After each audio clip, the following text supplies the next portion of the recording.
Mr. Biela? Yes, Chair. 1010. The committee urged the department to strengthen its effort to modernize the public service through digitization of government systems. Digital transformation serves as a strategic driver to create open, participatory, and trustworthy public sector. Through digitization transformation, government would be able to improve its efficiency, effectiveness, and governance in the public sector. The DPSA has to take a lead in developing strategies in digitizing the public service. Thank you, Honorable Members. Yes. I haven't seen any indication from members. Yes. So I will take it as agreed. Agreed. Agreed. Let's move on. Yes, 1011. The committee was concerned about overlaps in terms of the role of information communication technology in the public service.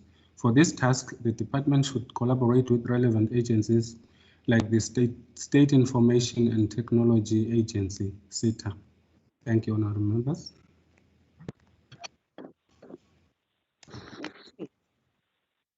We are fine. That one is agreed as well. Yebo. Thank you. 1012. Let's move on. Yes, 1012. The committee noted the delays encountered by the public service at senior management level in submitting financial disclosure forms due to COVID-19 challenges. The committee urged the department to encourage officials to utilize the e-disclosure platform to avoid further delays. Thank you, honorable members. Thank you. Yes, Agreed. 1013. Yes, sir. The committee noted government feedback on the wage dispute. However, the committee noted the department's commitment to the implementation of the multi-year salary agreement. The department further mentioned that there were a few outstanding matters to be resolved with organized labor within the bargaining council. Thank you, honorable members. Chairperson. Hello, Honorable Clerk. Chairperson, just on that point, one issue I'm really worried about is, you know, that the finance minister has put a proposal forward that the public wage bill needs to be cut by 37 million rand. And so, you know, as the DPSA, we need to take that into cognizance as well in terms of, you know, salary increases. Thank you. Thank you. Chair, if I may. Is that Honorable Schreiber? Yes, Chair.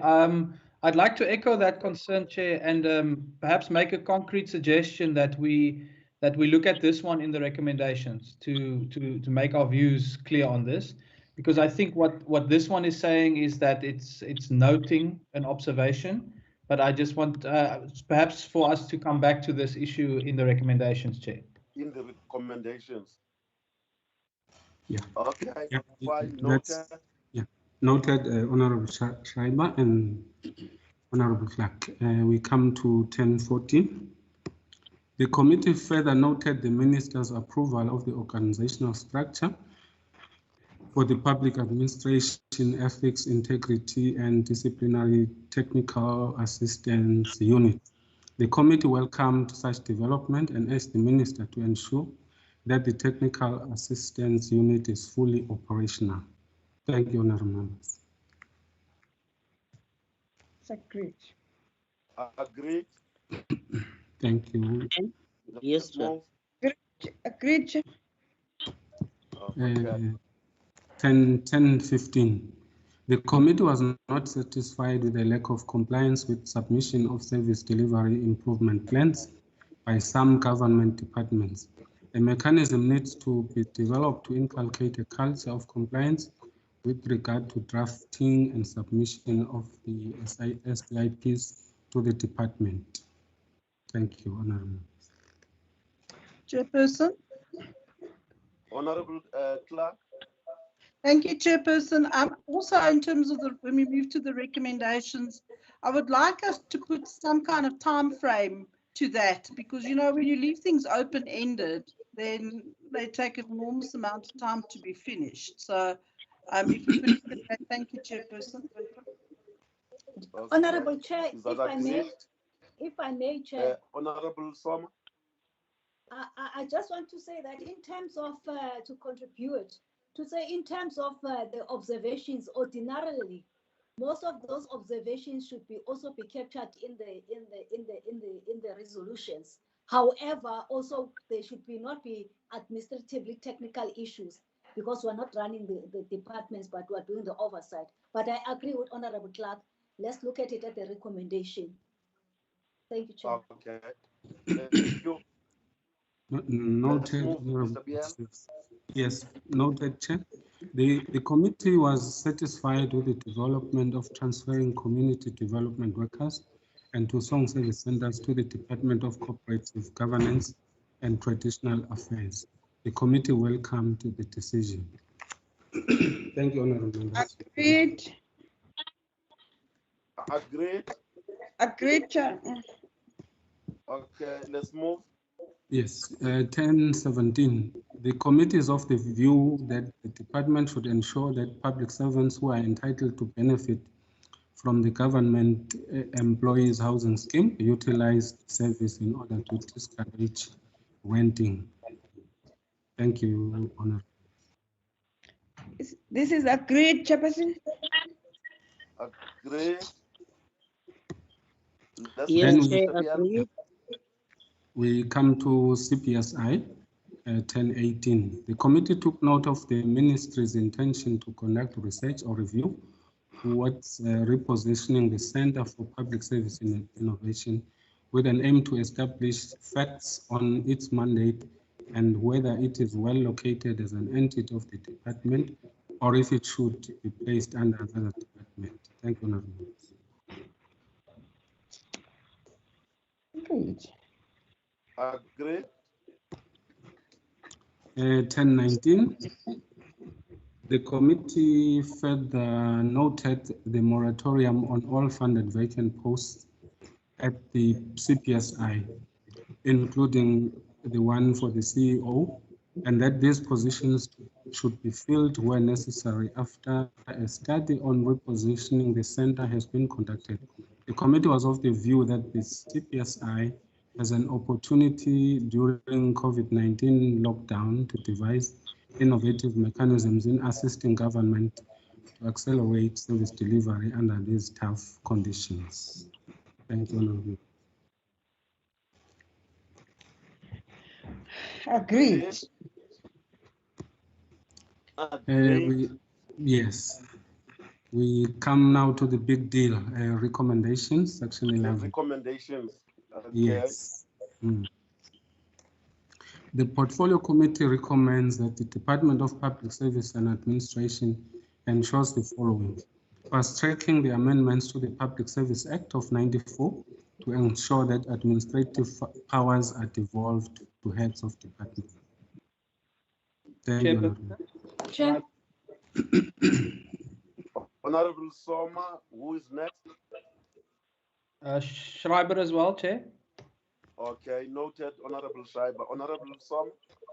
Chair, Honourable, it's not so quite important, but also for the writing of the report. Don't we just say the Portfolio Committee recommends that the Department of Public Service and Admin we recommend to the committee not to ensure, because sometimes if you say they must ensure, anyway, our recommendations, they need to also to follow them through in terms of implementation. I'm not too sure whether is that a generic standard of writing. I don't recall last year doing that. Yeah, let me stop there for now because it's more of an introductory one in terms of not the substance. Thank you, Chair. Okay. Honourable Schreiber? Thank you, Chair. My comment is on 11.1. I've had an opportunity now to look at the presentation, and I see that the department is saying that they want to introduce these amendments in 2023. So I would like to thank I think it's the correct phrasing to say that it needs to be fast-tracked, but perhaps for us to say fast-tracked to earlier than 2023. So this goes to the point that the Honourable Clerk made as well, just to give clarity around some of the timelines. But I leave that to the fellow members to also weigh in. My view is that 2023 is quite a long time from now. And we can fast track this process, and I think the committee should pronounce on that. Is that agreed, honorable members? Yes, it is agreed. Yes, Chairperson. Okay, it's agreed. So, Chair, if I may summarize, it's just to add fast track it to before 2023. That's all I'm suggesting. Chair, if I may modify it. Chair, if I may modify it to say that in terms of the schedule that they presented, because those are all the bills that they intend to bring to Parliament, we must say they must look at it in terms of what Honourable Sharp has recommended, so that we don't deal with them in piecemeal because they presented them as a package.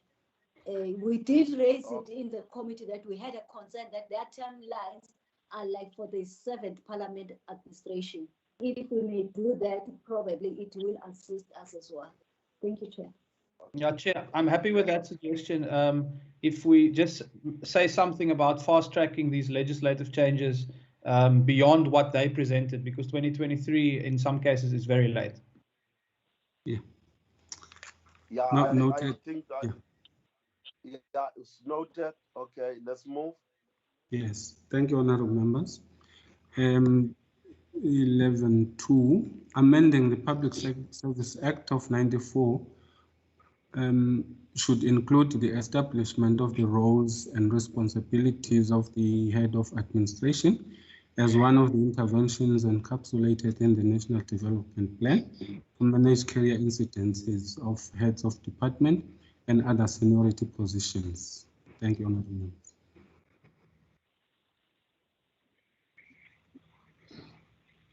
I take it is agreed, honorable members. Thank you. Let's move. 11.3. Yes, sir. Finalizing regulations of the Public Administration Management Act of 14 in order to give effect to comprehensive implementation of the Act. The department should conduct consultations regarding the second phase of the PEM regulations. Thank you, honourable members. It's agreed. Honourable Chair, Honourable Chair, if I may I request that 11.2. Thank you, Chair. May I request that 11.2 as well as 11.3 to be one, because it speaks to the same legislation. Although it talks about management and the other ones, but in terms of the spirit and the essence of the content of the intention, if it can be one. Thank you, Chair. Yeah, no. It's noted. No, yes, no, noted, Chair. Noted. Thanks, honourable Lisuma. Let's go to 11.2 now. Let's see. 14. Yeah, 0.4, yes. Reviewing the roadmap on legislative reforms intended for tabling in Parliament in 2023.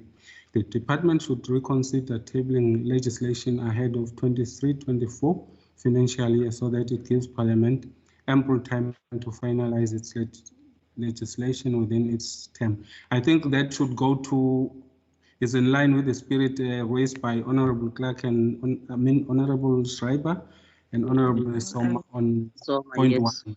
Yes. Yeah, So married to that one. Yeah. Yes. Yes. Agreed. Thank you, honourable members. Agreed. Let's come to 5. Taking a lead as mandated by the Public Service Act 94 to promote the use of information technology and information management towards improving service delivery in the public service. Thank you. Agreed, honourable members. 11.6. leading the transformation of the modernization. Oh, Okay. Do you want it to Honorable go Chair, back, if I may, Honorable Som? I'm Okay, requesting that come in, precise. Honorable Som. Okay, sorry. Thank you, Chair. In terms of that one, which is 11, what point is it what he was been reading? 6. 11.5. Just scroll it down a little bit so that I can be, please, Chair, if they Okay. may. Scroll it from low. Yes. I think, yeah, I know. I think it's 11, or we are better located, or it's going to be located on 11.2, which we suggested that it must incorporate all the acts. Yes, I think it's superfluous. We can, let's go to 11.6. Were we there? Yes, 11.6. 6, yes. Yes, leading the transformation of the modernization of the service delivery model by harnessing into new ways of digital technologies to enhance better quality service to citizens. Agreed? Good. Yeah, with a Agreed. few Let's move on. removal of certain.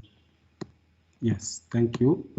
11.7, moving speedily to develop guidelines for conducting lifestyle audits in the public service. The department should present the progress report on these guidelines before Parliament in November 2020.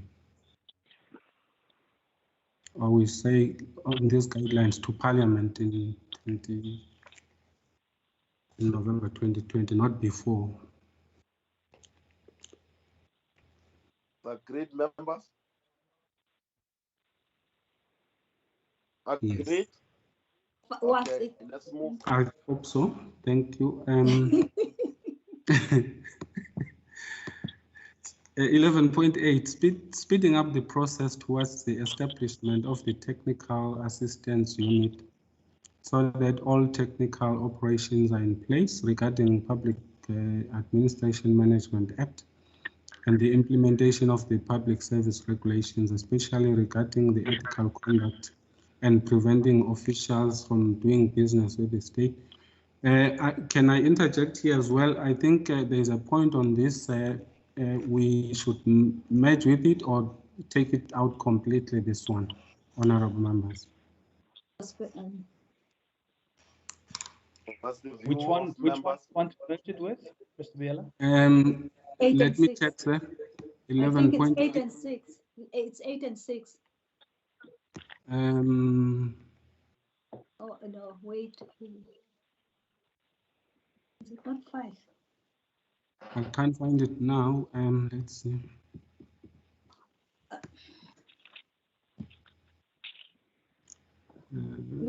Check 5.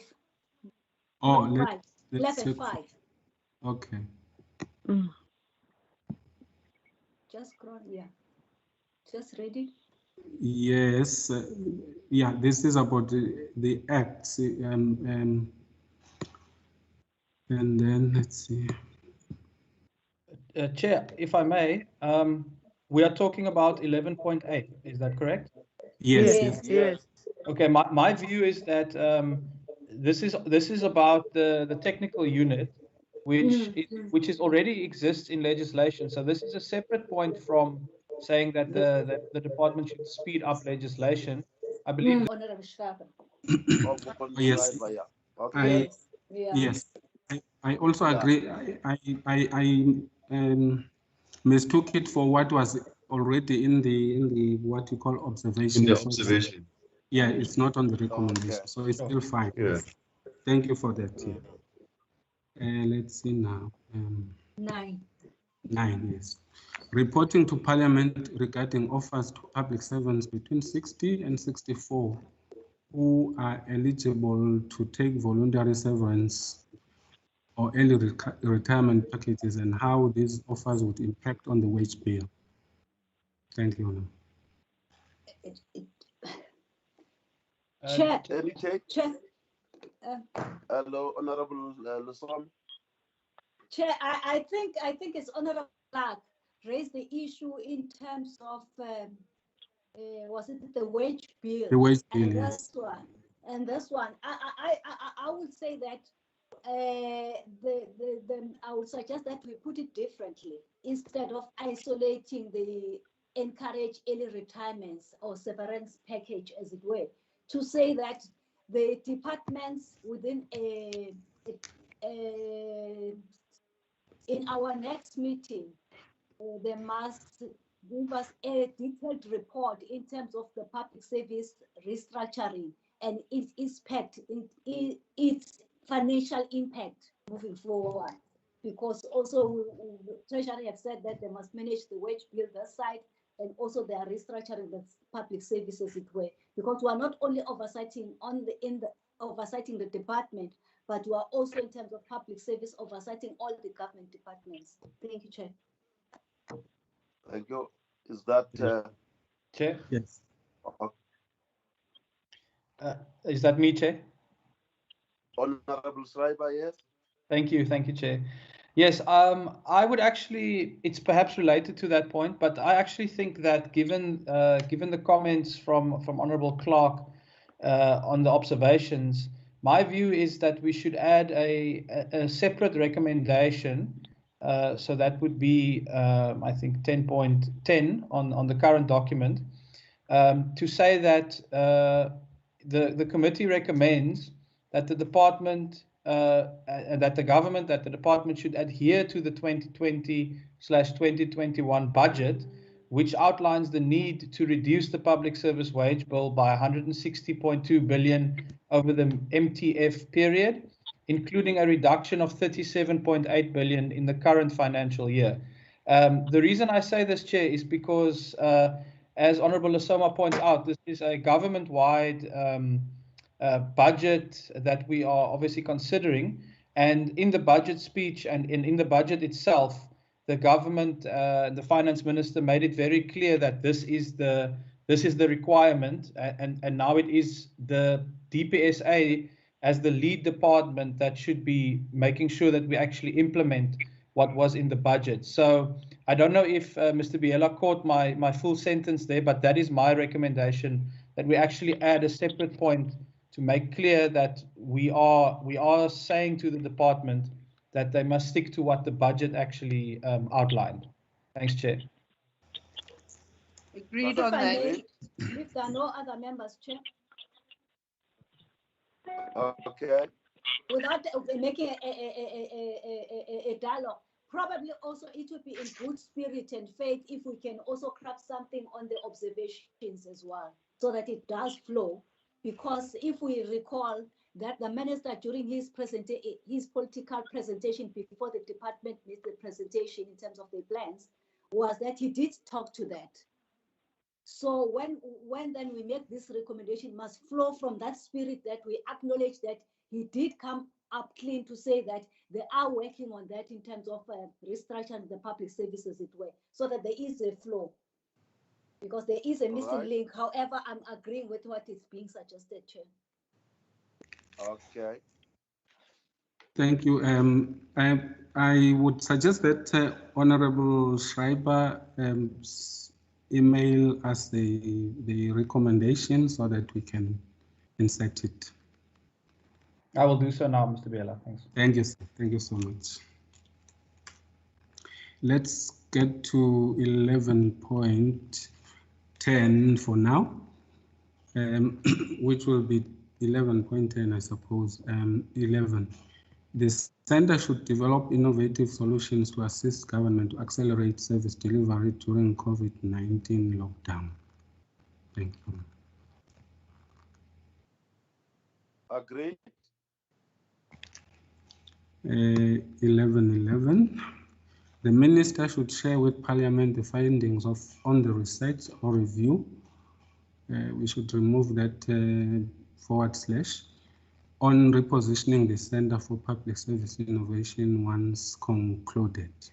Thank you, Honourable. That's agreed, because I don't see any indication of members wanting to input. Is that great? Thank you so much, honorable members.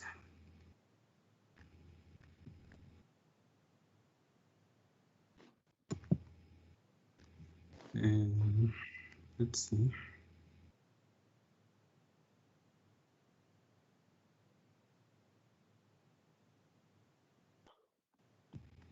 The screen is blank now, Mr. Biel.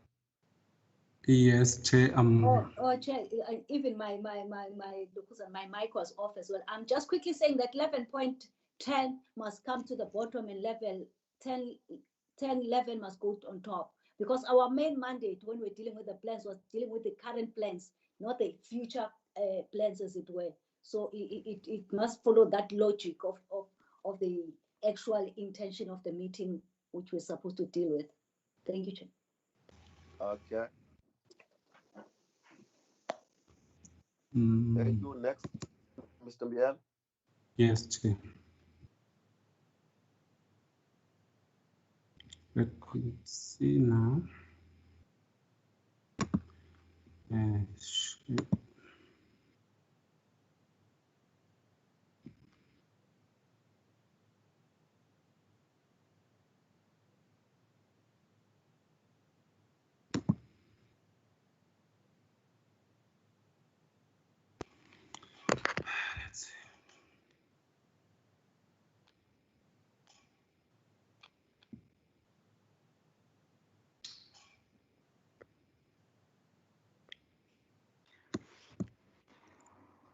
Yeah. Are we all there? Yeah, but it is still Yes, blank sir. on my side. Is it coming up? Okay, let's see. Okay, I can see it from my side, Tamlu. Okay, let's see. But it's Public Service Commission, but I don't see a problem there. Yeah.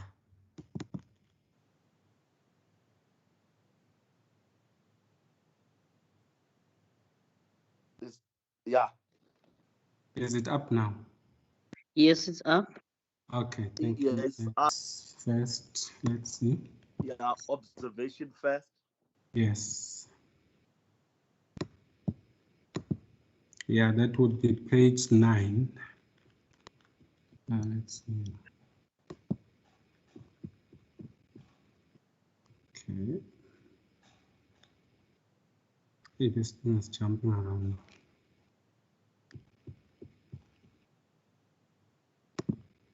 Yeah.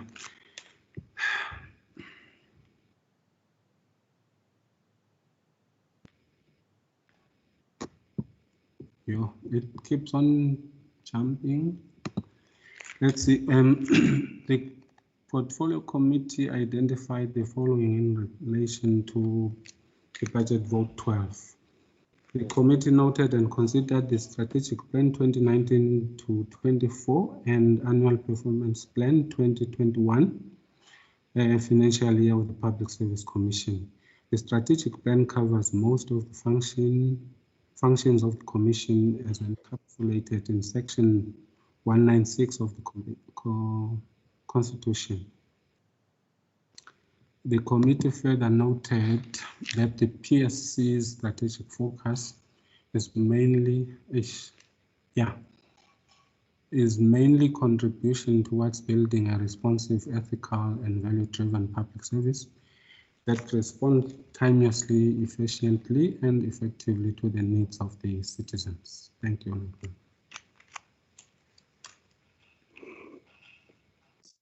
That's great. Yes, 6.2. Yeah. Over the past years, the PSC used to receive its budget through transfer from the Department of Public Service and Administration budget vote. The committee welcomed the government's decision to grant the full budget vote status as part of reinstating its independence from the executive. The committee was dissatisfied with the fact that the PSC would still be unable to argue on its budgetary requirements before Cabinet or Parliament, and is dependent on the Minister for Public Service and Administration to do so. Thank you. Thank you. I see no hands. That's great. Okay. intending to introduce to Parliament A4, thus making him or her part of employees under the public service. Thank you, Honourable Member.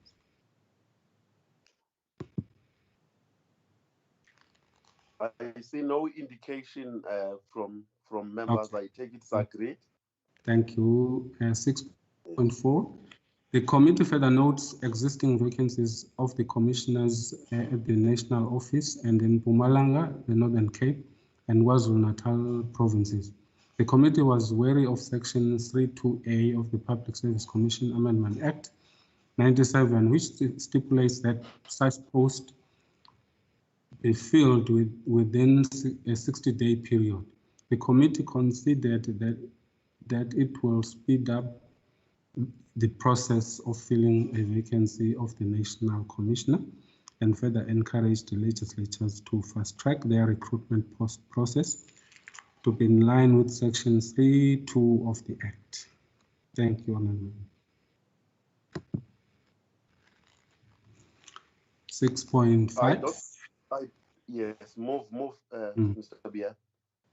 Due to COVID-19, government has listed certain departments as essential services. However, the committee was of the view that the National Anti-Corruption Hotline administered by the PSC could have been listed as an essential service. Corruption is rife during the disaster period, as most departments are allowed under certain circumstances to procure services without following the PFMA prescripts. The National Anti-Corruption Hotline is useful during this period to provide citizens with a platform to report any allegations of corruption in the public sector. Thank you. Agreed. Thank you. Agreed. Chair? Yes, sir. Hi, Chair. I just want to make an addition here, because I don't know if the honourable members saw that subsequent to the meeting where the Public Service Commission informed us of the fact that they are not classified as an essential service. My understanding is that decision was actually rescinded. In other words, the Public Service Commission is now classified as an essential service, including the anti-corruption hotline.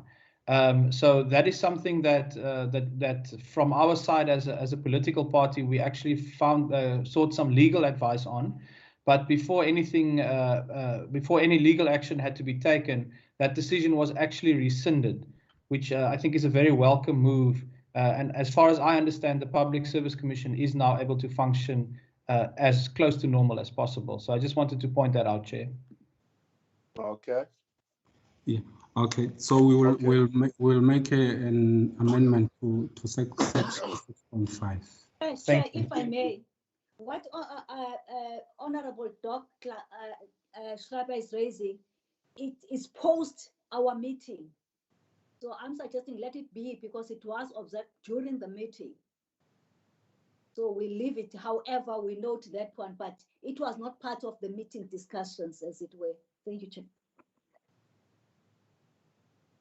Okay. So can I get an agreement from the committee to that? I agree, Chair. That's fine. Okay, cool. Thank you. Why? Let's go to 6.6. The committee took note of the PSC's caution. How do I pronounce this now? Caution, is it? Caution. Caution, okay. The committee took note of the PSC's caution on,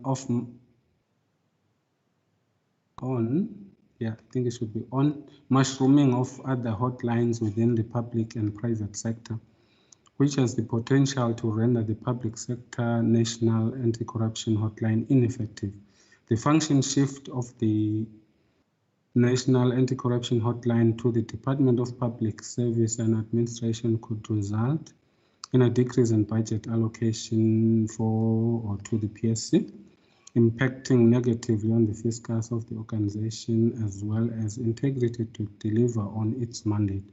In addition, the anti-corruption unit established under the National Prosecuting Authority might render the PSC's NACH ineffective as well once it is fully operational. I'll be under advisement on this one. Maybe the content advisor can also clarify.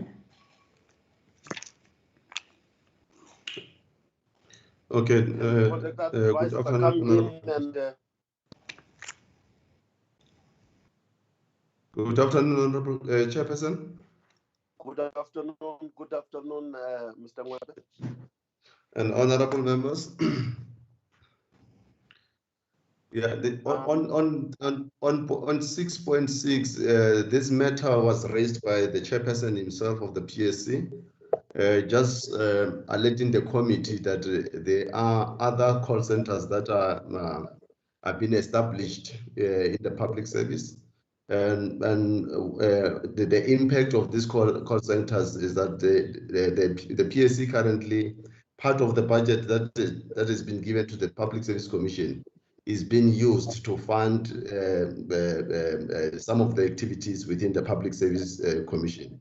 Therefore, if we are not careful enough, and then we allow these other call centers to exist, then there might be a possibility that people who might end up resorting to other hotline, of which there should be in government at least maybe one or two anti-corruption hotline that are effective, so that people can, in order to avoid reporting different platforms, so that they can be a well-coordinated platform that report corruption in the public service.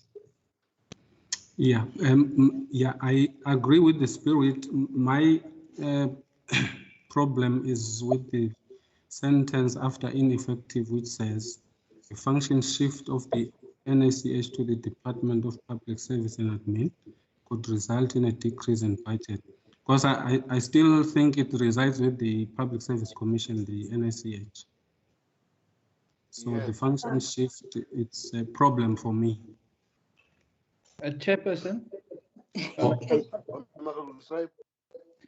Yes, Chair. I actually think that this is quite a big issue for the committee to really consider, because in my view, the function of the anti-corruption hotline is one that belongs rightly to the Public Service Commission, given the mandate that they have as an independent watchdog organization. So I'm not 100% clear on how far that decision has moved in terms of moving the function over to the department, which I personally think would be a mistake. But I do think that this is something, at the very least, we should, as a committee, have a recommendation to say that we need to consider this as well, and make our view known on whether we think this is a good idea. I don't think we've gone into detail on this discussion yet. So I'll leave it to Mr. Biela to advise where we can make that note, whether it's better in recommendations. But I do think that this is something that the committee should really consider quite urgently if this is a shift that's going to happen. Yes. Okay. Can I Agreed. get the views of other members? Honorable Chair. Hello, Mr. Mwebe. All right, just to clarify, Mr. Biela, on this point, what did the chairperson of the PSC indicated? I think if this statement, the function shift, is also covered in their APP, that the National Anti-Corruption might be shifted to a newly established unit, or that will administer the norms and standard. Remember that there are two units that the Department of Public Service Administration they are establishing. The one on the anti-corruption unit, and there is another one of service standard. Technical. So this function, I don't know their engagement that this function will have to be moved into that unit there for norms and standard in the public service. Okay. Perhaps we should note our opinion on it as the committee, where we think it should be. Yeah, but we have to rephrase that point. That section 6.6 have to be rephrased. Chair, if I may, while I'm agreeing with that, probably we need to say also we need to be workshop to have a dedicated day so that we can also have a clarity in terms of what do we want to achieve, because mind you, also even Public Service Commission, they've got a pending legislative reforms that they want to bring before Parliament. Whether it won't be captured there, but in a workshop form, then we'll be able to give clarity and direction as the portfolio committee. Thank you, Chair. Okay. Is that agreed? I hope so, Chair. Yeah, it's agreed. Can we move? Let's go to 6.7. 6.7. 6.7, yes, thank you, ma'am. The committee, in its analysis of the annual performance plan, identified an anomaly in terms of percentage of budget allocated mainly to spend on compensation of employees. The PSC is a knowledge-based institution that attracts highly specialized individuals with relatively scarce skills to be able to assist the institution to pursue its mandate of investigation, monitoring and evaluation, as well as research. Therefore, most of the officials are appointed with high expectations, such as master's degrees and intense experience, which comes with cost and an expectation to provide quality service to the Commission. Thank you. I think the problem that was raised, sorry, Chair, to interject, the problem that was raised was that most of the budget goes to compensation of employees. I think about 70-something%. Yeah, that was the concern. Yes. Okay. Let's go to 6.8. As a result of the audit, yes, as a result of audit outcomes of 2018-19 financial year, the committee cautioned the PSC to address matters of emphasis. The Auditor General identified resulting to qualified audit, among which was the deviation on the procurement of the information technology related matters, resulting in most unfavorable audit outcomes. So we just noting what the Auditor General says. To say that, if I may, Chair, I'm sorry to do this. In that 6.8, to Yes, say that it undermines the whole notion that they must lead by example in terms of good corporate governance standards. Okay. Okay. Thank you. I've noted it, and let's go to the big deal now, recommendations. The Portfolio Committee recommends that the Public Service Commission ensures the following. We will note what Honorable Soma said about that first phrase. In light of COVID-19, the Commission should approach government to reconsider its position and list the public sector National Anti-Corruption Hotline as an essential service. During this period of expediency, citizens have to be encouraged to report allegations of corruption.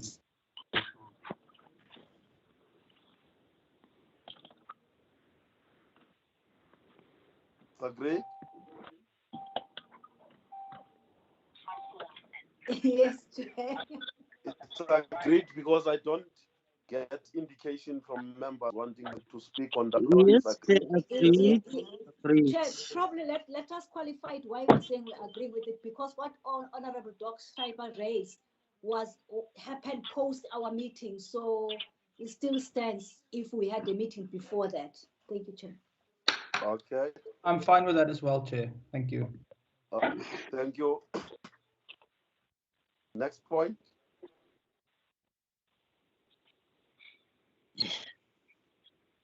Mr. Biela, come in.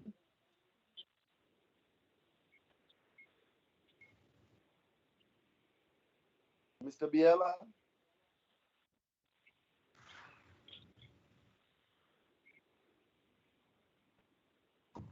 Then Mr. Julius We can lost take Mr. through. Biel. Okay, can I take through in the if we have lost Mr. Biela? Yeah, we have lost him. Okay. Yeah, it seems so. I don't know if let me project the screen, Chairperson. Oh, okay.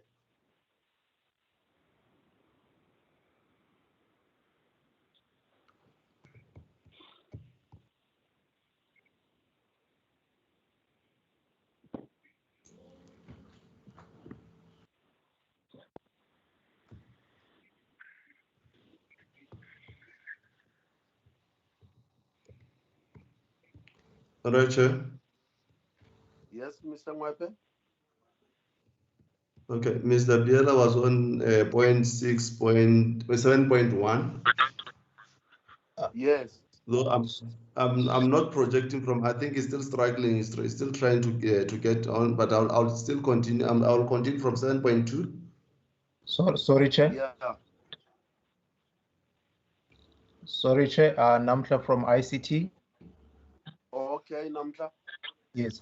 Just to Mr. Ngwepe, may you please just on your right hand side at the bottom there of the document, there's a plus 100%. Just click on that plus so that the projection of the document can be seen clearly by everyone. Just click on the plus for me, please. IT? At the bottom of the document. At the bottom of the document. Side. Yes, on the right hand side. There is a minus and a plus sign, and next to it is 100%. Just click on the plus sign. We just want to enlarge the document for projection. Okay.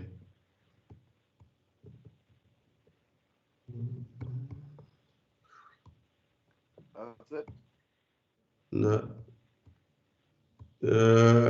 I'm unable to see that.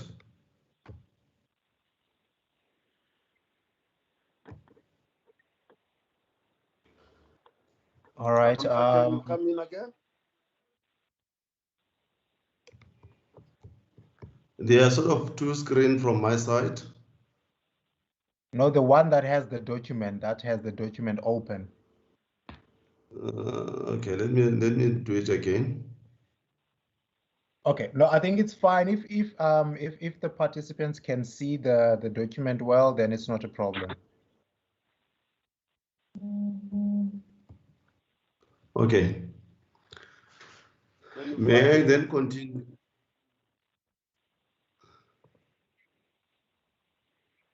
Hello? Hello, Mr. Mwepe. All right, Chair, may I continue with 7.2? I believe members, though I cannot see it from my side and I'm unable to do that, but I'll try to, as I'm talking, so that we don't waste a lot of time. Yeah, 7.2, yes. Okay, 7.2, it reads as follows. The PSC should ensure, as it is already doing, that the public sector national anti-corruption hotline operates for 24 hours on a weekly basis. Is that agreed, honorable members? Chair, if I may ask a clarity-seeking question on this point. If we say they should ensure, thank you, Chair. If we're saying that they must ensure as they are doing, why do we make a recommendation on something that in any event they are doing it administratively? Is happening. Unless then there's been some being lax, like sort of in terms of ensuring that it does happen. So we say they must strengthen then Chair. Instead of saying ensure what you are already doing. Why you have to swim? Because if you're a fish, you swim because we have to live in swimming. Thank you, Chair. You are okay. Right, Honorable. So. On that one, Honorable Chair and Honorable members, the PSC has indicated that they've got challenges currently. Previously, it used to operate 24 hours. But now, I don't know whether it was issue of the budget shortfall or they've mentioned something, but in relation to the capacity that it has been limited when officials are working on this call center. I mean, they work 8 hours. They are not operating. They used to operate 24 hours before. but currently they only operate within 8 hours. When they leave, they go home. Those who are administering the system, the hotline, the system, like the people can only leave a voice note instead of talking to the official. Meaning before, people who used to be on they can work from home and answer this call even when they are home. So now it's just you get a message that leave the message on the system. But as to how there is a follow-up on this message on the message received, we don't know what is happening. So we are trying to encourage that we should have this national anti-corruption operating 24 hours. Honorable Chair, my hand is up. Okay, Honorable Soma. I'm saying if that's the case, because I might be wrong. I don't remember them giving us reasons for not doing it over time, 24 hours. So I would say that we are saying as the committee, they must revert back to 24 hours, regardless of what it takes, and hence the importance of having this hotline running 24 hours. Because they didn't explain that administrative, what are the systems that make them then to be only during working hours as they were. But we are saying that the importance of that, they must revert back to that system of 24 hours, not to ensure as it has been happening, but word it in such a way that it says that they must ensure that they revert back, because as it stands, the recommendation doesn't say that. Thank you, Chair. Okay. Chair. Mr. Mwebe? Yeah, I think the point by Honorable Sowa is covered. What we'll do is just to change, should revert back to 24 hours operation and for delete as it already doing, and delete that. Yeah. Yes. I don't know. It seems as if Mr. Biela is back because we have. I don't know if we still want to continue or should I continue?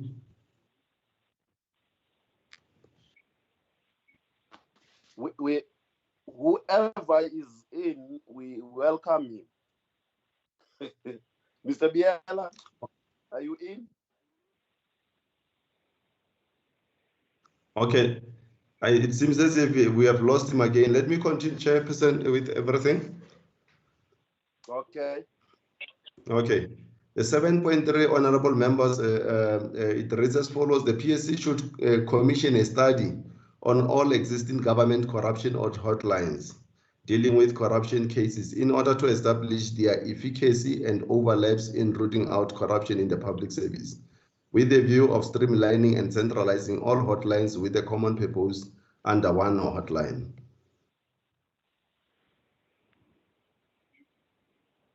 Agreed, because I don't see members indicating what they want to speak on that one. Is that great? 7.4, Chair and honorable members, read as follows. The PSC should speed up. My apology, Chair. Okay, Honorable Som. In terms of 7.3, I'm not too sure whether the Public Service Commission by itself does have a mandate that gives them an authority also to advise other departments, probably, let's say, together with DPSA, because there's only DPSA that then cut across all departments administratively in terms of their policies and their administrative process, as it were, so that it can be looked in that, probably because they need a partner to do that other than themselves, because it also talks to the public service structure, as it were. Thank you, Chair. You agreed, members?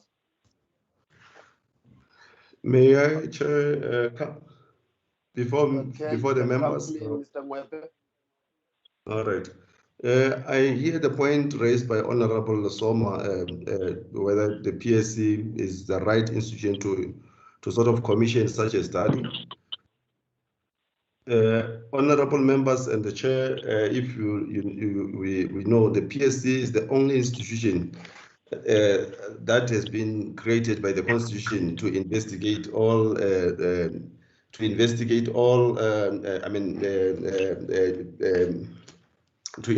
all, if I may read from the Constitution, to give direction and aimed at ensuring personnel procedurally to recruit and whatever in the public service. So therefore, if the committee feels that the commission should not conduct this study, of which at the beginning the cabinet has assigned the commission to be the one that should lead in terms of administering the national anti-corruption before all other agencies, all other call centers that deals with anti-corruption has been established by other departments. So what we are trying to encourage is that since the PSC, they've been administering this since 2004, if I'm not mistaken, they should be the one that they should lead the commission to understand what went wrong with their national anti-corruption. Maybe people, they are not trusting their national anti-corruption, and why other departments are establishing their new anti-corruption call centers. That's the reason why then we thought that this particular recommendation then would be able to establish factors why other hotlines have been established by other departments, of which we could have at least have one single hotline that will deal and direct cases to the government department, so that people, they know that there's only one national anti-corruption in the country rather than establishing others in other departments. So that was the essence of the point on 7.3. Chair, if I may, I think I'm fine. Then when we are dealing with the conclusion, we must capture that in terms of avoiding duplication and so forth, so that also from our side, from the political oversight body, which is the portfolio committee, we also emphasize that point, other than just really living within the space of Public Service Commission. I understand the way he explains it. I'm fine with that, Chair. Thank you, Chair. Okay. I agree with that, Chairperson. Thank you, Honorable Mamos. Let's move, Honorable Ngwepe. Mr. Ngwepe, let's move.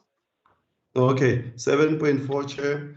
The PSC should speed up the finalization of the legislative reform project, which seek to allow the institution to be supported by the Secretariat that is independent of government, in order to strengthen the Commission, especially when the Commission has acquired back the status of fully fledged budget vote.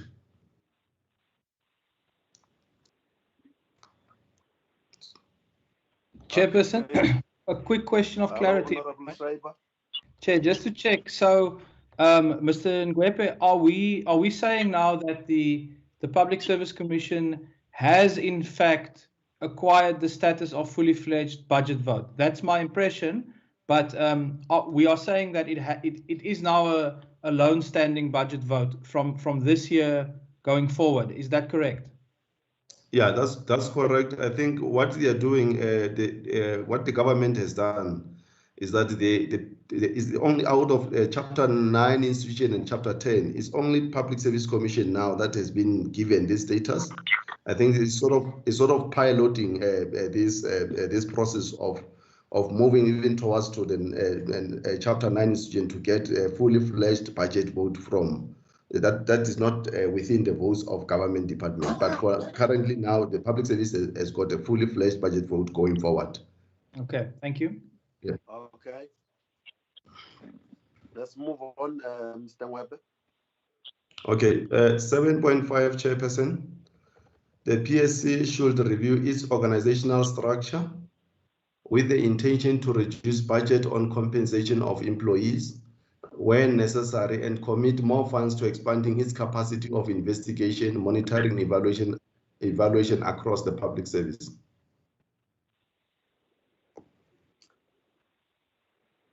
I see no indication from members. Let's move.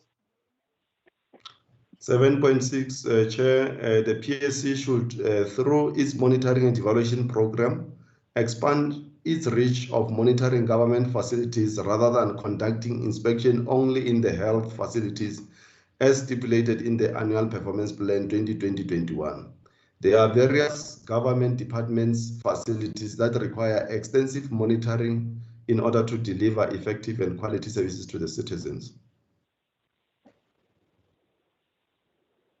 I see no indication from honorable members. It's agreed. The 7.7 honorable members is the PSC should ensure that it addresses all concerns raised in the 2019-2020 Auditor General Report so that solutions are found to making the organization efficient.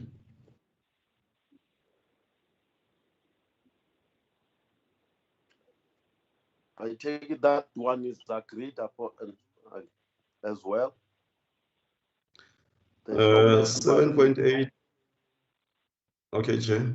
7.8 honorable members, since the PSC reported that key services are continuing in spite of the pandemic, it must ensure that employee grievances are resolved on time, especially when suspensions are involved. That's agreed, Mr. Mwepe. The last recommendation, Chairperson, is 7.9. The Public Service Commission should commission an evaluation to determine factors and the cost that led government department to source external legal services to resolve disciplinary cases in the public service, which is contrary to disciplinary code and procedure. Let me just add something, Chairperson, just to highlight this, because this was one of the recommendations that we have added at the end after we had the presentation from the DPSA, that government departments, let's say some, not all, some government departments are using external legal services. Remember, each and every government department has got its own internal legal services that can deal with disciplinary cases in their departments. But since we had the department raising this, we thought that the PSC is the only body that can be able to sort of investigate and understand why other departments within the public service are resorting to using external legal services, because they come with cost instead of using the internal capacity that the government has. Honorable Son. Honorable Chair, firstly, I would like to say, Honorable Mr. Mwepe have failed to increase the fund, which is fine in terms of using the gadget on a lighter note. Secondly, Chair, in terms of that one, I think I'm very happy to say that they must do it themselves, because we did ask, by the way, the DPSA to do that exercise, and they've not coming forth with that one. To say, let's put a timeline. Let's say in 3 months' time, they must report back whether they would have finalized or they will tell us how far they are in terms of getting that information, or whether they're getting it. So I'm saying let's put a time frame on that of a 3 months for them to report back. Yes, Chair. Secondly, Chair, when we're dealing with the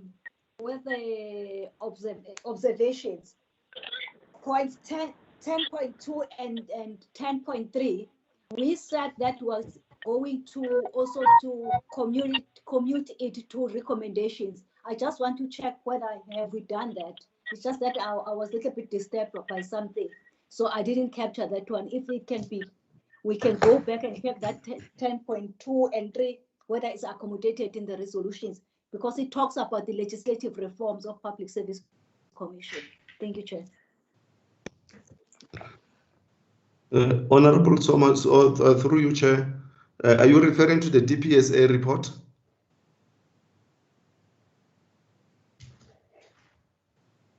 May, Chair. Honorable Swam. Thank you, Chair.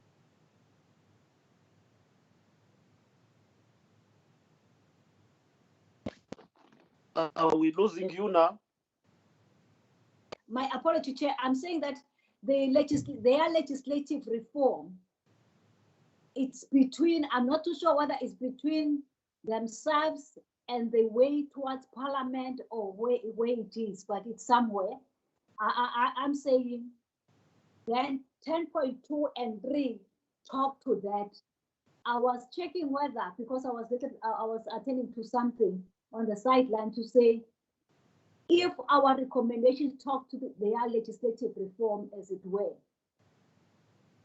Mind you, there are other things that impact in their legislation that are not necessarily covered there, which they would like them to be covered, like them also moving from being housed under DPSA but to be a solely budget department, as it were, within the space, and also the secretariat and all that. So hence I'm saying that those points under observations, are they covered in our recommendations now? Thank you, Chair. Yeah.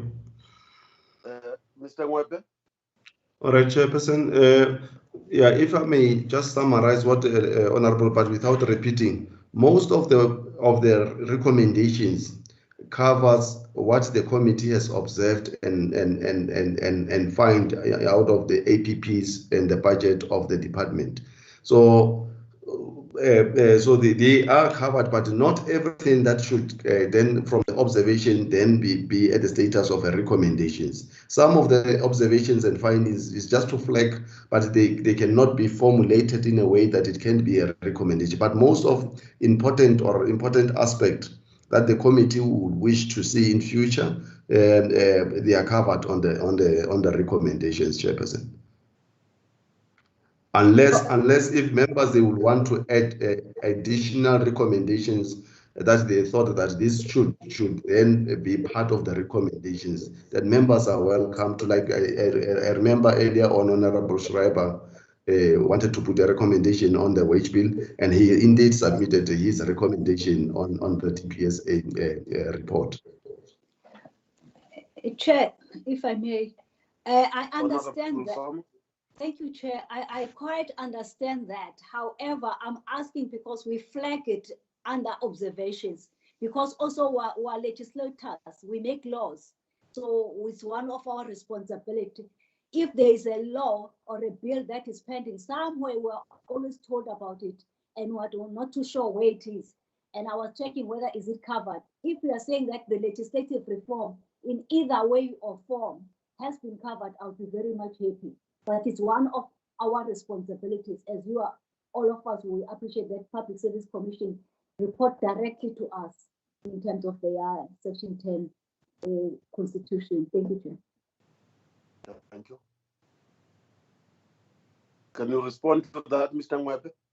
All right, yeah, if I might just say, I think Mr. Biela is also back, you will add. But if you look at the report on the DPSA, we have covered two critical legislations, which is the Public Service Act in terms of submitting the amendment to the Act, and then the PAMA Act is covered based on the recommendations. And I remember Honorable Soma suggested that we sort of integrate 10 point, if I still recall the numbers, or those two recommendations into one. And then when you look at the report for the PSC, we also talk about the legislative reform within the PSC, where they want to convert the Secretariat from being employed through the Public Service Act to the Public Service Commission Act. So all the legislations are covered in both reports. So I think we have covered everything, Chair. No, I'm happy, Chair. The answer was supposed to be yes, it is covered. Thank you, Chair. Okay. No. Okay. Let's move. Chair, I see Mr. Biela is back. Can he lead the national, the report on the National School of Government? We are together on this report, just that we have to share the task. Okay. Come in, Mr. Biela.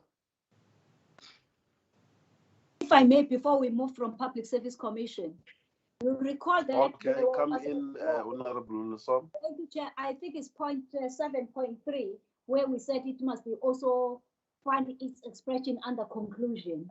If the administration could just ensure that in the final document does take care of that in the conclusion. I was just checking on my notes, and hence I'm raising it. Okay. The issue of the study. Yes, Chair. Thanks. Yeah. On the hotlines, yeah, no, we'll cover that on the under conclusion, Honorable Som. Thank you, Chair. Okay. Come in, Mr. Biela. Mr. Ngwebe, can you remove the document, please? Okay. Oh.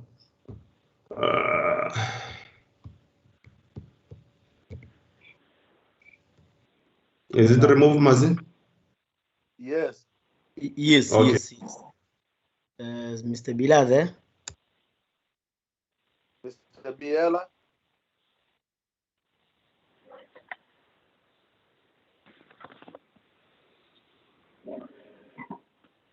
Mr. Biela? Yes, Chair. Yeah, come in. I think I'm in. Am I? Okay. Uh, Take over now from. Hey, let's see now. it's Where National are School we? of Where Government. should we be? Should it National School be of the Government. NSP? Yes. Okay, National School of Government. okay, Chair. Let me see.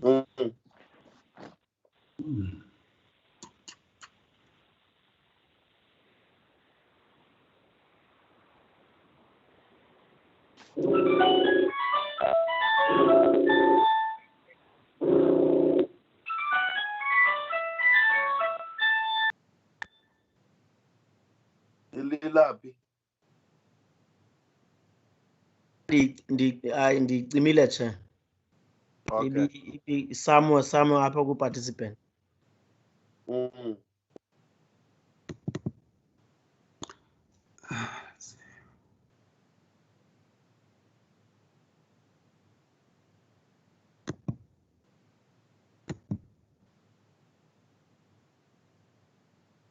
Yeah, Mr. Biel.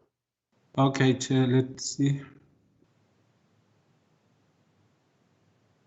Because of your font, it's very small, and then you struggle to read your Very small. I files. can't see. It's for his eyes, but also his eyes can't read what he wants to read. Yes.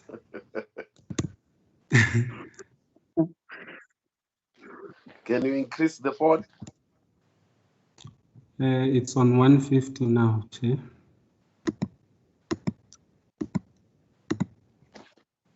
Tamlu, we still see the list of your documents from your folder somewhere. We don't see the actual NSG document report. We don't see the NSG document. You are right, Maslon.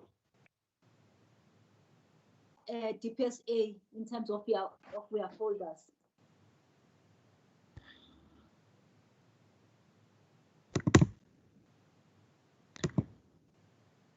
What you can do, Namsha from ICT, what you can do is on your laptop, the menu at the bottom there, where you have your file explorers, everything that you have opened.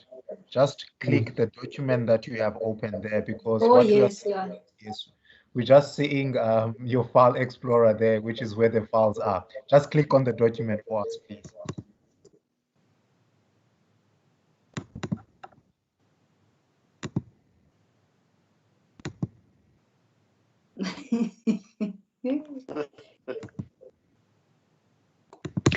Yala. Yala. Chair, if Mr. Julius can check, if he can't, then he can come. He can do it on the side to save time, because we only have got 3 hours for this meeting. It's just a suggestion, Chair. Okay. It's here now. It's here now. Oh, good. Okay. What we can do is we can give control of the document to any other participant, so they can then just take control of that document while it's not opened on their laptop. So what they can do is on the navigation bar where there's participant, there's a nice icon which is written request control. You can click on that request control. Okay, I've clicked on it now. Just see if you are able to navigate the document. Scroll down, scroll up.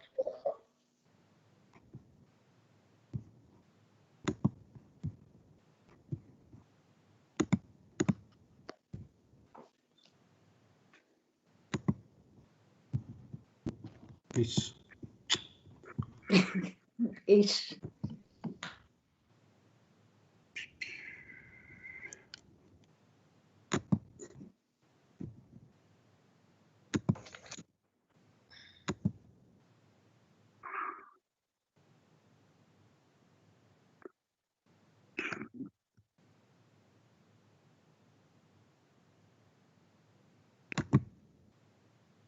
Is it up now? Not yet on my screen. But I think you're getting there. Yeah, please minimize the email that you've just opened. Okay, let's see. All right. Are you using, how many screens do you have there? Do you have another screen that you're using for projection? No, only one.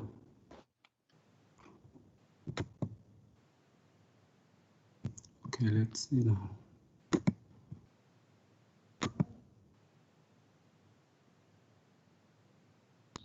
It's still blank on my side.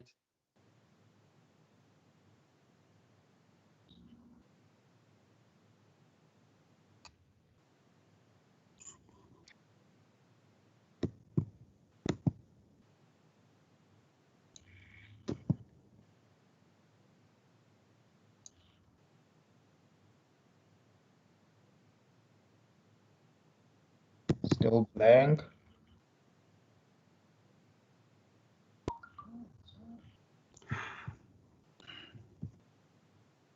Julius, can you take over while I'm still fiddling here?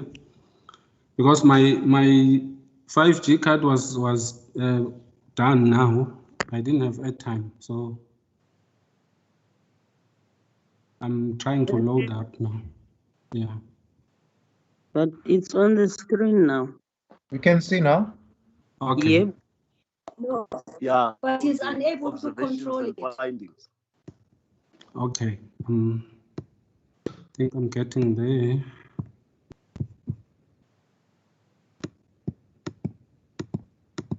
Chair, if I may check, how many hours do we have for this meeting? 3. Until 3 o'clock.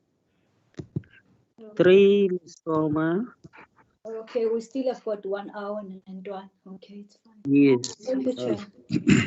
Okay. I think I'm up now, honorable members. Eva? Okay. Yes, we can see Tamlu. Okay. I hope I. NSG, ne? Yes. Which one now? Oh, this is the PSC now. Ish. No. I see NSG on my You're screen. right, it's NSG. It's vote Is 7. NSG, is it not projected from my side? Because I was thinking, I was just playing with it. I don't know if I'm moving it. Can Oh, members see? Yeah, it's you. It's you, Julius. I think Okay, you should just Tamlu, Can Yeah. just look at the can screen. read.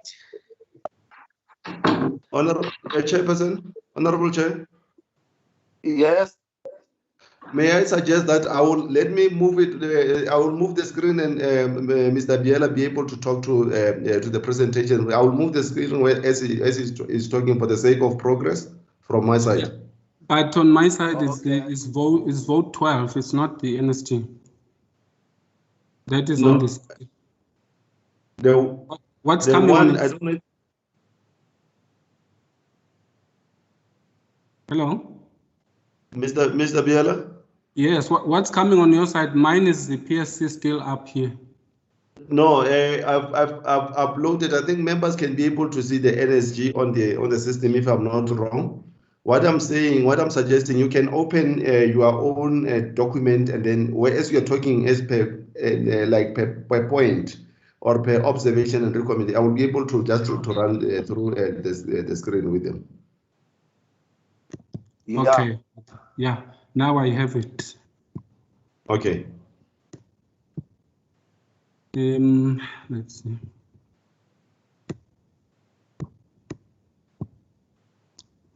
I was really sabotaged here. Yeah. Are we on page 7, eh? Hello? We are. Julius, page 7, please. Yes. Yes, page 7. Yeah. Okay. Let me continue then. Is page, all right, just go to 8.1, yeah, then from the observation, Tamil. Yeah. The 8.1, the committee noted and considered the strategic plan 2019 to 24 and annual performance plan 2020-21 financial year of the NSG. The NSG strategic plan fully reflects the mandate from the Constitution and with particular reference to section 1951H, which stipulates that good human resource management and career development practices to maximize human potential must be cultivated. The committee was satisfied with the tabled strategic plan and annual performance plan of the school. 8.2. The committee noted the impact of the pandemic caused on the attainment of annual targets and funding of the National School of Government. The NSG revenue on the trading account has been severely affected and might impact Program 2 of the school, which fully funds its activities, including compensation of employees. Therefore, the NSG would have no options but to approach the National Treasury to assist with funding to address possible budget shortfall if the pandemic does not end soon. Are we together, honorable members? I think we are, because I don't see any member indicating to wanting to speak. Okay, let's go to 8.3. The committee noted that an estimated 10.5 million rand monthly on training fees has been lost since April 2020 due to the coronavirus. This was caused by the fact that the NSG was no longer able to offer face-to-face learning due to the lockdown and social distancing as a result of COVID-19. Thank you. You can move on.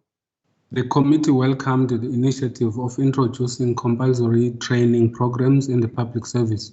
Among the programs is the compulsory online Ugela pre-entry into senior management service ranks launched by the minister together with the school. Thank you.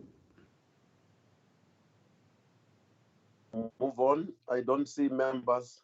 Okay. The committee, thank you, Chair. The committee further noted that the school will be partnering with legislatures to offer training courses to legislature staff, particularly researchers, content advisors, and committee staff in general. The school will be launching partnership with 5 universities, which are Tshwane University of Technology, the Free State, the Western Cape, and the Northwest, with the aim of offering quality assured courses by these universities. The school's training programs have to be on par with the university training standards if the school has to remain competent, relevant, and be considered as a school of choice by public servants. Thank you. Move on. 8.6, the committee welcomed the announcement by the school that it will in future provide national diplomas for officials enrolling for accredited courses. However, the NSG emphasized that its ultimate goal is to impart knowledge to students rather than awarding more certificates without prerequisite knowledge gained. Move on. Where are we? The committee noted that the school will be partnering with professional bodies such as the engineering fraternity to train and accredit government engineers to practice and be able to undertake certified government projects rather than outsourcing most of the work of government to private professionals.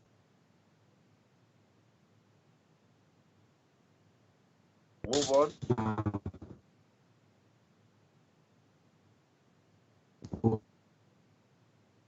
Move on, Mr. Biel.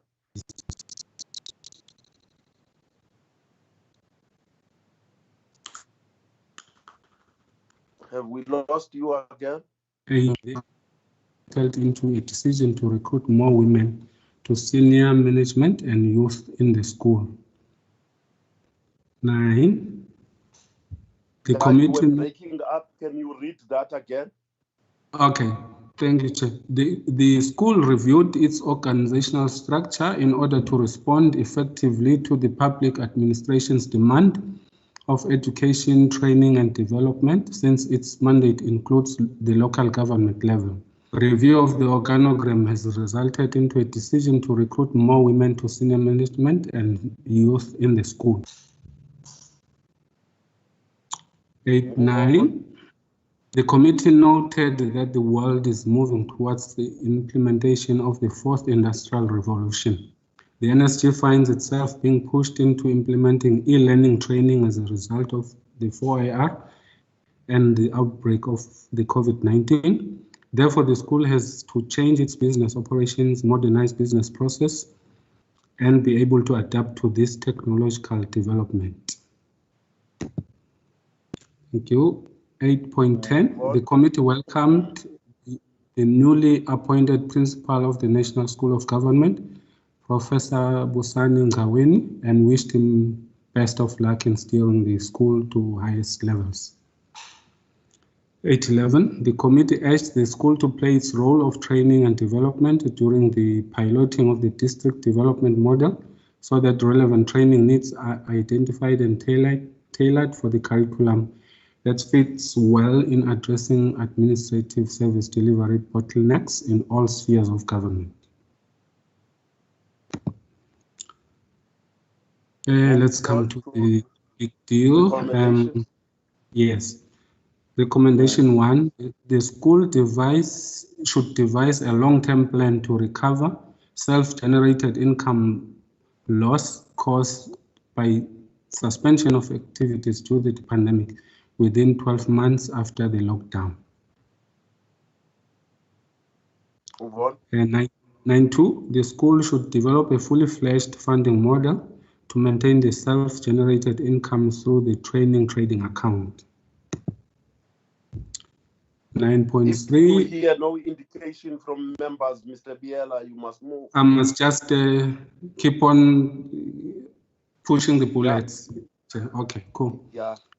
The school should offer only unaccredited courses so that full recognition is afforded to employees being trained so that they have opportunities for development and promotion. 9.4. The school should ensure that it carries through with partnership projects with accrediting bodies, among which is the Institute of Directors to empower boards serving in the state-owned entities and other related bodies. 5, the school should design a generic curriculum on crisis management to deal with unexpected pandemics to empower public service employees during the national crisis. 6, the school should consider where possible to offer most of its training courses through e-learning platforms as part of modernizing its business and saving cost on the logistics such as venues. 9.7, the school in consultation with the minister should encourage employees already appointed to senior management to also enroll through compulsory online Nugela pre-entry SMS program for the public service as part of reskilling and retraining. The Nugela online pre-entry program should be designed in a way that it will complement competency assessment managed by the Department of Public Service and Administration towards promotions. 9.8, the school should ensure that experienced and highly educated senior public servants with knowledge on subject matters are considered as facilitators and volunteers for training public servants. Quality training should be the main priority of the school. Thank you, honorable members. Thank you.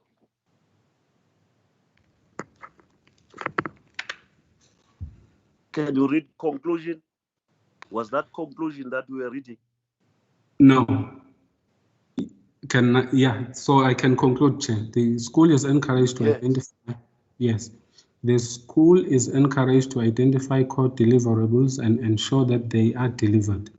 Where it cannot deliver on such deliverables due to the pandemic, the school should approach the bodies and authorities established by government to identify activities declarable as essential services. Thank you. That's it. That's it, Chair. Yeah. Thank you, Mr. Biela. What is the next item? It will be missing weapon now for DPME and Stats SA. Thank you, Chair. I'm very sorry for the glitches. My airtime was up here on this side. Thank you. Okay. Chair. Honorable Som. My apology, Chair. I also had that I have to switch to the phone from the iPad. I will apologize if these points have been covered.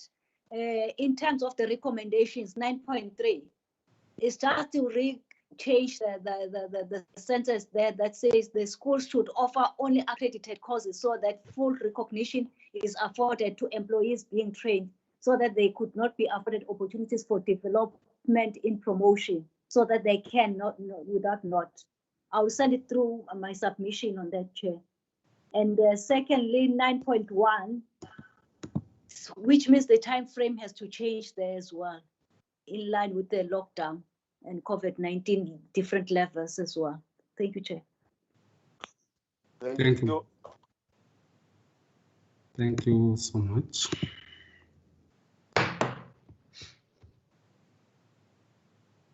Let's get to the next point. Okay, Chair, now is my turn. I will be on and good afternoon once again, honorable members. I will be dealing with the DPME report and the Stats SA. Okay. Let me project the statistics, the report on Stats SA first.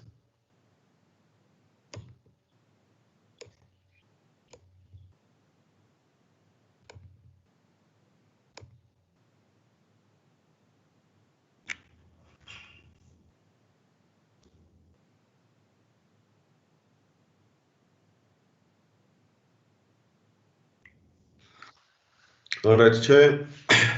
The report for the Statistics South Africa reads as follows. The Portfolio Committee observed the following matters in relation to the budget vote 14 of Statistics South Africa. That the committee noted and considered Statistics South Africa Strategic Plan 2019-2014 and Annual Performance Plan 2020-21 financial year. The committee welcomed the stable strategic and annual performance plans as it encompasses and fulfills the mandate of Stats SA. However, the committee was concerned about attainments in 2020-21 attainments of targets in 2020-2021 financial year due to disruption by COVID-19 and the lockdown.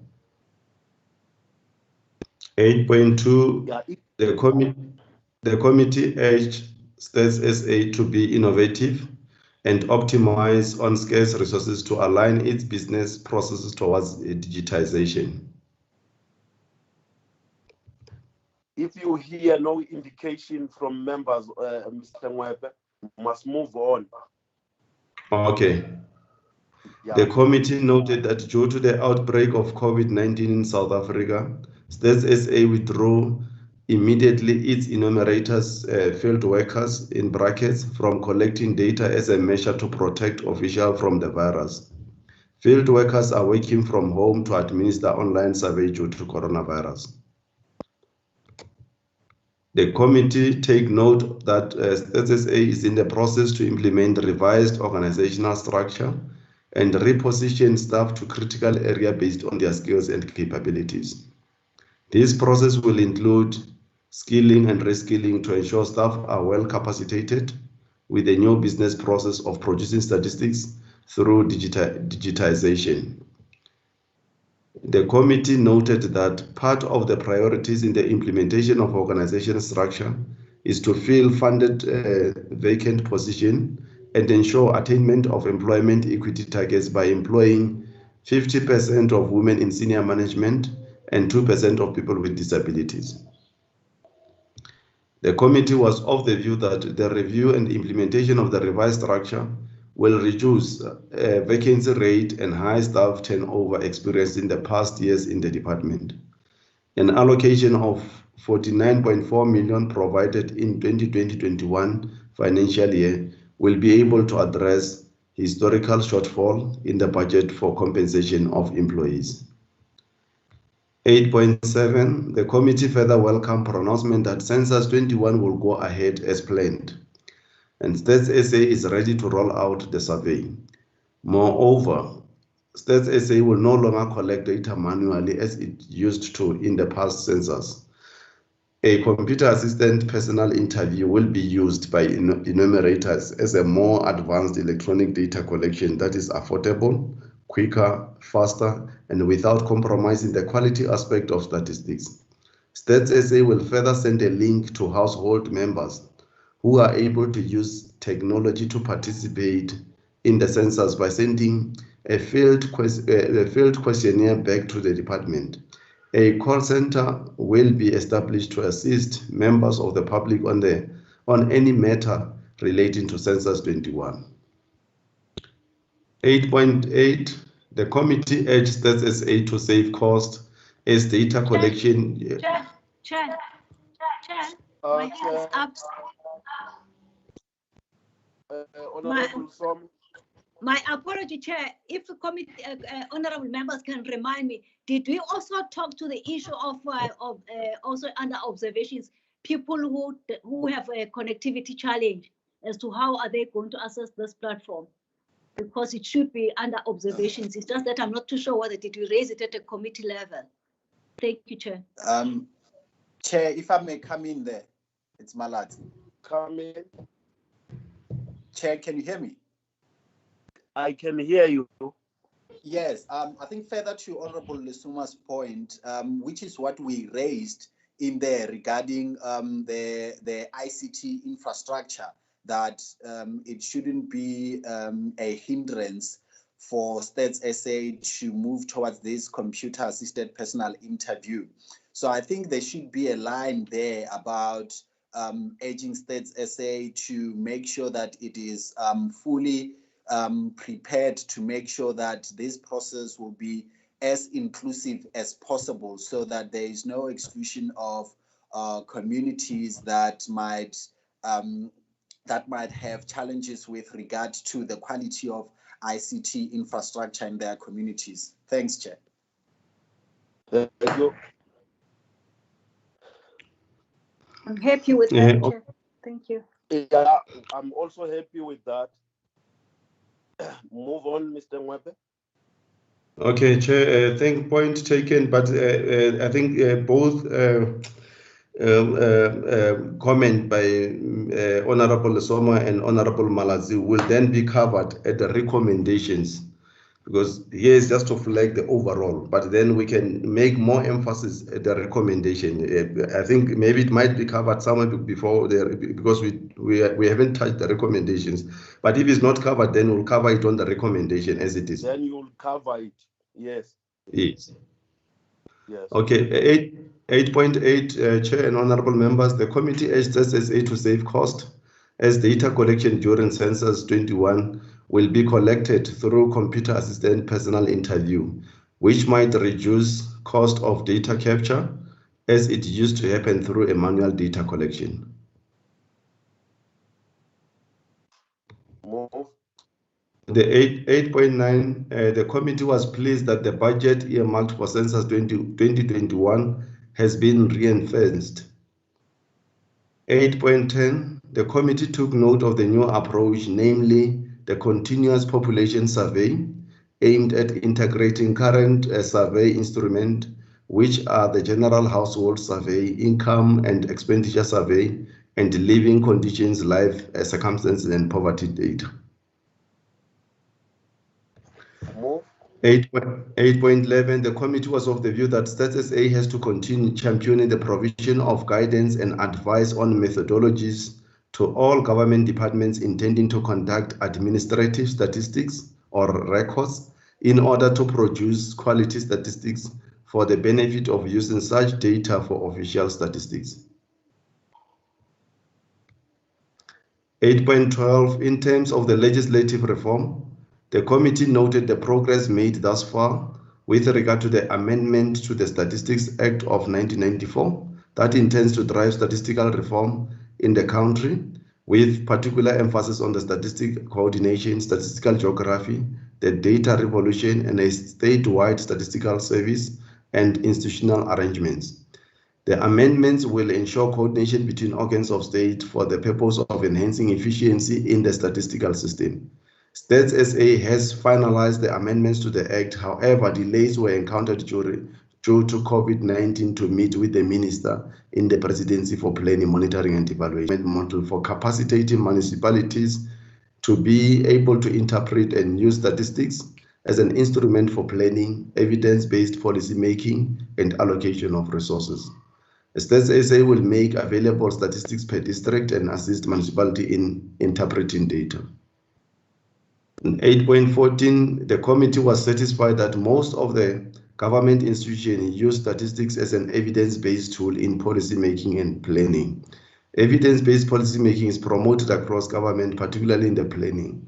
The DPME and other departments have to ensure statistics data is utilized in policy decision making when developing the medium-term strategic framework for 2020-24 and other government programs. Right. Chair and honorable members, now we are on the recommendations. The portfolio committee recommends that the Statistics South Africa, through the Minister in the Presidency for Planning, Monitoring and Evaluation, must ensure that Statistics South Africa expeditiously finalize and tables amendment of Statistic Act of 1999 to drive statistical reform in the country timelessly to Parliament. The amendments of the Act should firmly respond to the evolving environment with particular emphasis on statistical coordination, the data revolution, a statewide statistical service, and institutional arrangements. 9.2, Stats SA should continue to capacitate, enhance, and enrich municipalities with statistical knowledge through its participation in the district development model for the purpose of enabling local government to fulfill its constitutional mandate as per section 152 of the Constitution. 9.3, the Stats SA should move with speed in its process of skilling and reskilling of employees on numerous aspects, such as digitization for the purpose of readying itself for effective collection of data for the census. Stats SA should provide the committee with comprehensive report on its readiness to conduct Census 21 by November 2020. Move on. 9.4, Stats SA should prioritize filling key critical positions through an allocation of 49.4 million aimed at addressing the historical budget shortfall on the compensation of employees. 9.5, with the looming possible budget cuts in government as a result of funding the relief fund to address socio-economic challenge exacerbated by coronavirus pandemic, the National Treasury should be cautious when cutting departmental budgets, especially at Stats SA, since it has had historical budget shortfalls over the past 4 years. Honorable 9.6. Yes, Honorable Lusoma. My apology, Chair. I just want to look at the consistency and uniformity when we craft our recommendations. That in terms of 9.4, where we outline the budget, are we going to be consistent with other departments? Because we are aware, of course, that the department was given more budget for them to fill up some of the critical positions. But why don't we say that they must ensure that they fill up all critical positions as expected? Because even the AG did raise that issue, instead of putting the figure, because we need now to start breaking down for public consumption to understand why we're only singling out that figure. because it was not necessarily that figure only. I just want to know, is it correct for us or comfortable correct for us to put the figure instead of just dealing with the feeling of critical posts and for them to report timelessly to us? Thank you, Chair. Thank you. What is the feeling of other members? We Chair. are fine. You are fine, Honorable Malati. Yebo. Chair. Yeah, look, I think, can I go first or? Yeah, no, Honorable PB has agreed to that. You can come in, Honorable Malati. Yeah, I mean, I take Honorable Lesuma's point. I think it's quite fair. Equally so, I think we have been dealing with a historical issue here with Stats SA, which in my view makes it unique, given the human resource constraints in there. So maybe perhaps it's a matter of putting it in such a way that the language reflects the unique circumstances of Stats SA, bearing in mind the consistency that Honorable Lesoma speaks about. But if truth were to be told, we are all aware that at each and every opportunity we have had engagements with Stats SA, they have also indicated to the harsh reality that they face with staff shortages there, and that unless there is a robust effort to fill that, the work of Statistics SA will be impacted because of those shortages. So I think it's important to raise that and balancing it up with the caution that Honorable Lesoma is raising. I think the committee is hello, come in, Honorable Som. I think Honorable Malati is saying that it should carry that spirit, because also equally on the same breath, even DPME, by the way, they did get an extra budget allocation precisely on filling of vacancies. So they're not the only one, probably also to craft it in such a way we caution them that if they don't fill those vacancies, Treasury is going to take that money. So it's just how to craft it to carry the spirit of the importance of filling critical posts as it were. Thank you, Chair. Thank you. Hello, Chair. The last point. Hello, Mr. Ngwepe. Yeah, I think both all the members that they spoke about, both Honorable Malati and Honorable Soma, I fully agree with them. But I know that the way we have crafted and indicated the amount, it was purely based on the historical budget shortfall that Stats SA has been highlighted. But if members feel that we should remove the amount specifically, there's no harm. We can just review and then make sure that at least all the standards, because if we as we are aware that Stats SA, it has been facing a serious budget shortfall, especially on compensation of employees.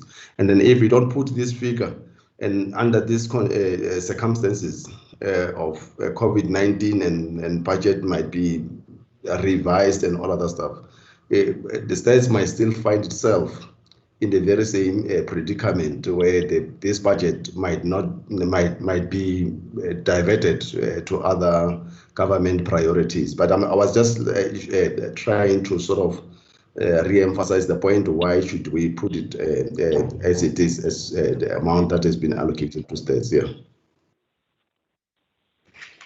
Okay, as long as you take the point that they are raising, that we must emphasize the filling of vacant posts.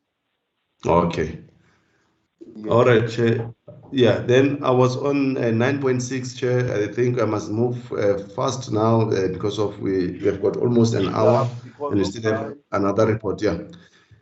9.6, Stats SA, together with the National Treasury, should ensure, as promised, that budget for the census 2021 remain ring-fenced during this difficult period of budgetary constraint caused by coronavirus pandemic.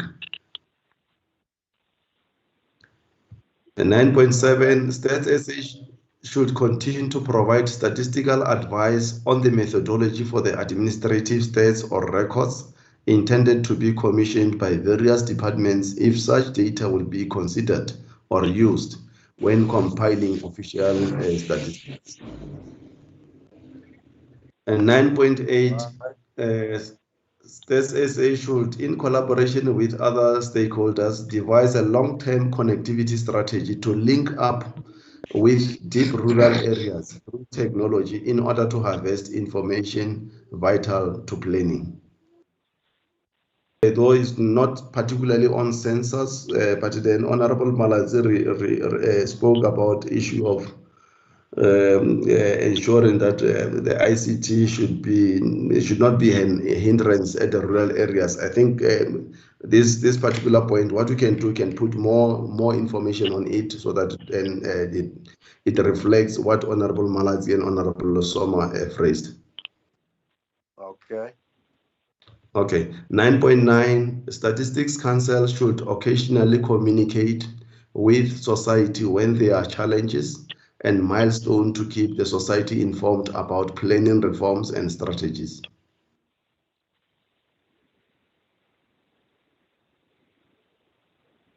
That's the end of the Chair and honorable members of the recommendations on the Statistics South Africa report.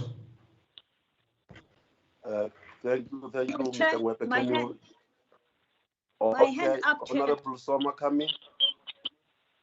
If I may check, Chair, that this recommendation that we're putting forward, the 9.9, are we saying that the Stats Council is not doing that, or they must put more effort, or what should be happening, which is not happening? Because, by the way, we've got the right also to call them to explain some of these issues. I'm not saying they mustn't communicate with the public, but are we saying it's because they are not? We have been observing that they are not doing that, or what? I just want to find the rationale and understand it. Thank you, Chair. Any takers by way of response to that Honorable Soma's question? Well, all right, Chair. It's not like to say they are not doing that, but we are just encouraging them to communicate more often, especially when they encounter challenges with regard to statistics. Okay. Honorable Chair. Yeah, so. Honorable Kiwi? Yeah, Honorable Chair, I just wanted to check with the SG, is the SG not doing the communication? I'm just a bit confused here. Is it the SG or is it the council that is supposed to be communicating with the communities? Okay, Chair. Yeah, I think on the point raised by Honorable Gibi, Honorable Gibi, you are correct, because it's the SG who normally communicates after he has consulted with the Statistic Council. So the point is taken. What will rephrase that the Statistician General through Statistic Council should, because it should be the Statistician General, not the Statistic Council. Yeah. Right. No, Chair, my view will say, Chair, if you may allow me, my view will say that let's take it out, because anyway, they are doing it on a daily basis. They release stats every day through press conferences and all that. If we are saying that the platform that they're using to communicate with the public is not enough, so we must spell that one out. Other than that, they are doing it, Chair. So we can't put a recommendation on something that operationally they are doing it. It's part of their mandate on a daily basis. Thanks, Chair. Thank you. Okay, Chair. It will be removed 9.9, and then we'll only have up until 9.8 as a recommendation for Statistics South Africa. Okay.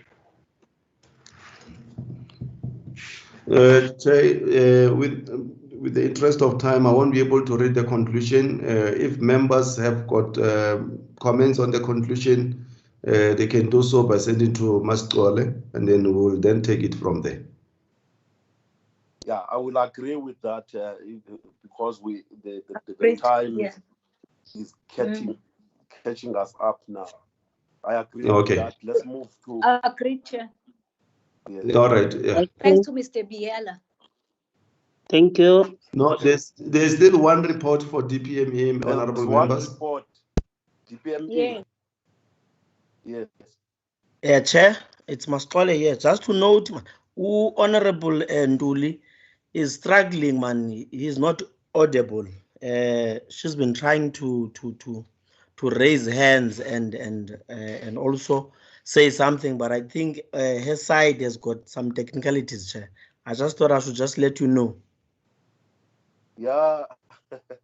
I don't even see her.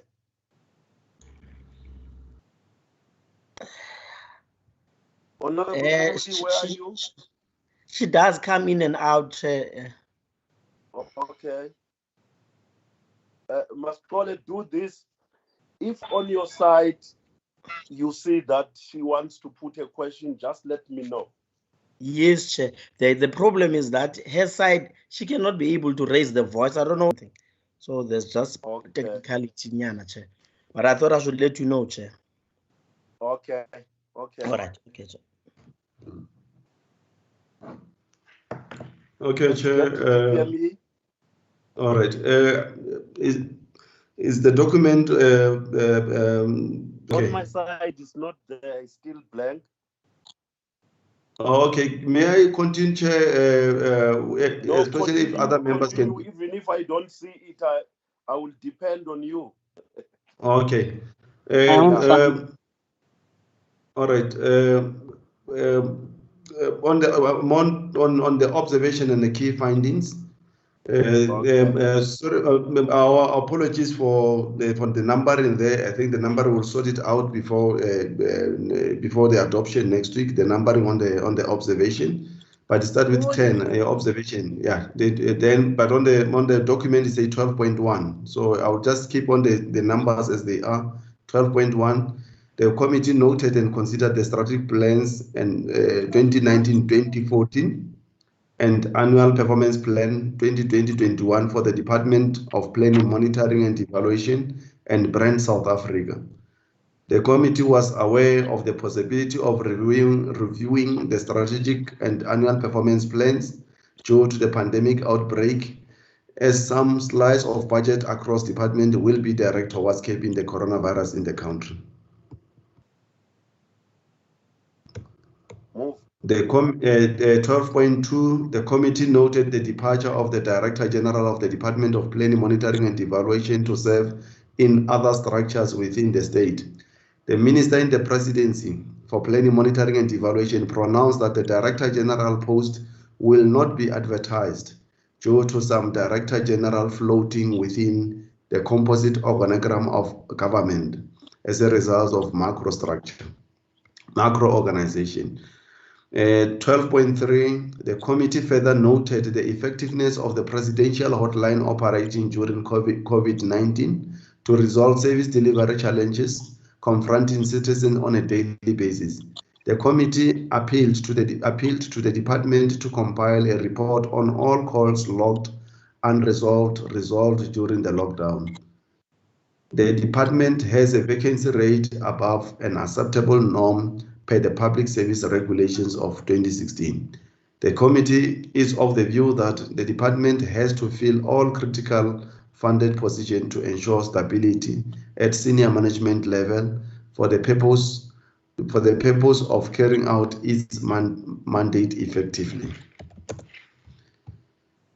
12.5, the committee encouraged the department to fast-track the finalization of an integrated development framework bill immediately after the pilot report on the result and enhance and coherence of planning and budget, and noted the decision of the department to assess annual performance agreements of the Director Generals or heads of department aligned to the medium-term strategic framework, as well as from the Department of Agriculture, Rural Development and Land Reform, land reform for socio-economic growth in order to attract investors. 12.8, the committee urged the department to develop a risk management strategy as identified by the Auditor General, and findings The committee welcomed and noted the appointment of the Brand South Africa Board of Trustees. The committee was of the view that appointment of the board will positively steer the entity. South Africa was encouraged to organize a training on relevant governance legislation. He studied things is irregularities at Brand SA regarding allow the entity to fill all senior management positions and to ensure. The committee advised the Board of Trustees issues that caused the entity to receive unfavorable need to ensure that Brand SA has a sound internal controls. The committee took note of Brand South Africa's role in developing a targeted approach to promote local brand in order to attract investment in provinces. It established whether international office, China office. 12 Nation Human Rights for South Africa to engage with the media houses and responding to the role competitiveness.